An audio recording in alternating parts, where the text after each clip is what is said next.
আসসালামু আলাইকুম। ওয়ালাইকুম আসসালাম। জি, আপনার বাড়ি কোথায়? ভাইয়া বাড়িটা বামনবাড়িয়া। নাম কি আপনার? খাদিজা। তো খাদিজা আপু, যে ফটোটা পাঠাইছেন এটা কি আপনার? হ্যাঁ ভাইয়া, এই ফটোটা আমার। মাশাআল্লাহ, দেখতে খুব সুন্দর। বিয়ে শাদী হয়েছে আপনার? না ভাইয়া, বিয়ে শাদী হয়েছে না। যদি মনের মতো একটা মানুষ পাই বিয়ে বসবো। ও, তো আপু কাজকর্ম কিছু করেন নাকি না? হ্যাঁ, একটা মানুষের বাসা বাড়িতে একটা টেলারি কাজ করি। ওর বয়স কত আপনার? বয়সটা আমার 18। হুম। পরিবারে কে কে আছে? পরিবার আমার খালা আর আমি আছে।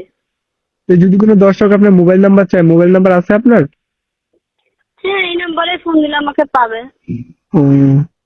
আচ্ছা ঠিক আছে আপু, আপনার নাম্বারটা এবং কি ফটোটা আমি ভিডিওর স্ক্রিনে দিয়ে দেবো। যদি কোনো দর্শক ফোন দেয় ধরে কথা বললেন। আচ্ছা ঠিক আছে, ওকে। ওকে আসসালাম। আপু, ভালো থাকেন। আসসালামু আলাইকুম। ওয়ালাইকুম সালাম।